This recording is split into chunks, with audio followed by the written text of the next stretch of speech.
Welcome back to the table. Today we're going to be having a look at Kitty Cataclysm, a lovely little box by Behrooz Shahriari and published under her own imprint, Stuff by Bez.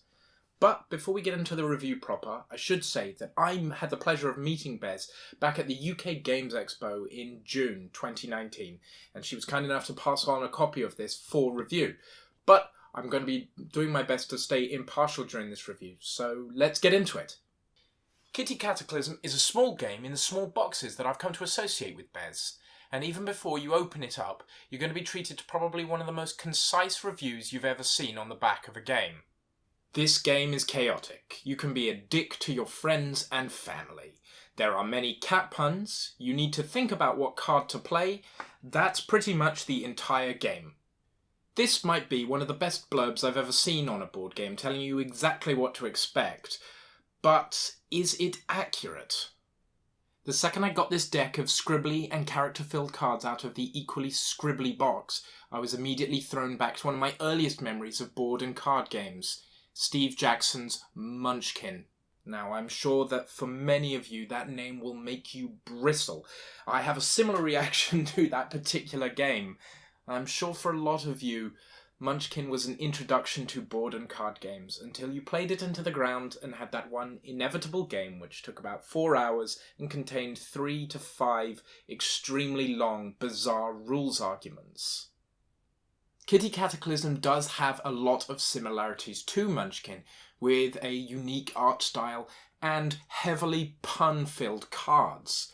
It also has a similar play style in that kind of quick-fire card play with a ridiculous amount of take-that between the game. So, how do you play Kitty Cataclysm? Why, it's very simple. You start off by dealing 5 cards from Schrodinger's deck to everyone for them to keep in their paws. Then on your turn, you play a card from your paws with the aim of getting the most meowny into your kitty. You play a card down into your kitty, and then you do whatever it says on the card. Usually, draw new cards from Schrodinger's deck, steal cards from other players' paws, or make everyone chuck cards away into the litter tray. And that's it. That's your turn. It's the next player's turn, and the breakneck pace continues until someone's turn starts and maybe they've got no cards in their paws, or he needs to draw from Schrodinger's deck and there's no cards left. Then the game's over. Count up your meowny in your kitty, and any cards that you had left in your paws, count the meowny up on them too. Add it all together, player with the most wins. Tie goes to whoever took a turn most recently. And I have taught you the entire game. This is one of the easiest to teach and one of the easiest to play games I have ever encountered. And it plays just as fast as it teaches.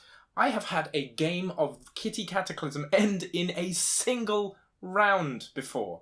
And that super fast pace is not the exception, but more of the rule for this game. That's one of the great strengths of Kitty Cataclysm. It promises a 7 to 10 minute playtime, and believe me, it delivers on that promise. You can set up this game and play it 2 to 3 times quite happily in the time it would take you to set up many big box games. Kitty Cataclysm knows it's a filler game and it leans into that, which is a real strength for these kind of games. You slap it down, you get the cards out, you play a few rounds, you have some laughs, you look at the terrible pun-laden cards. So many cat puns! There are always more cat puns. I've played this game so many times and I always find more stupid puns that I've missed or slipped out of my head because I got obsessed with the next stupid cat pun. And looking at what the box itself calls superfluous art.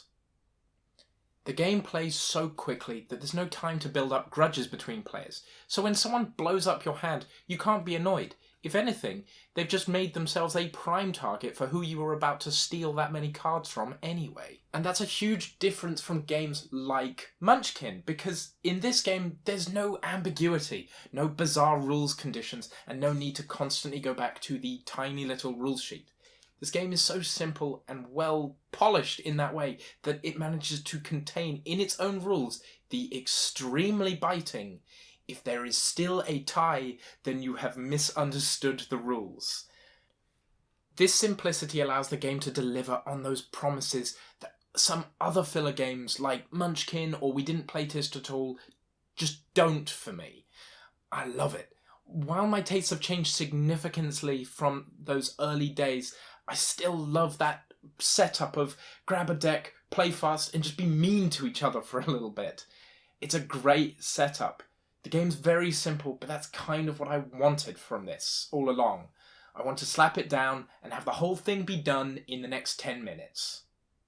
The art has this enthralling, ugly cuteness to it, and half of those drawings are also terrible puns, which are just fun to look at in your hand. I wouldn't want to play this game with a younger audience, though. The art is a little inappropriate for some of the youngest players, and I think the game can be a little bit too brutal. Also, the game does say that you can be a dick on the back. The other side to this simplicity is obviously depth. So if you come into this little box expecting a grand strategy game, I don't know what you were expecting. You will not find it here. The game has a variety of tactics that you could employ, but they all come across as more wild gambits than they are master plans. But again, that lack of grand strategy can be a real plus for some players, especially if you don't want to be thinking too hard right now. But it does hurt the constant replay value of this. If I play this game too many times, it does start to lose some of its gribbly luster, and I realise I'm playing those same cards over and over again. But I don't play this game every week.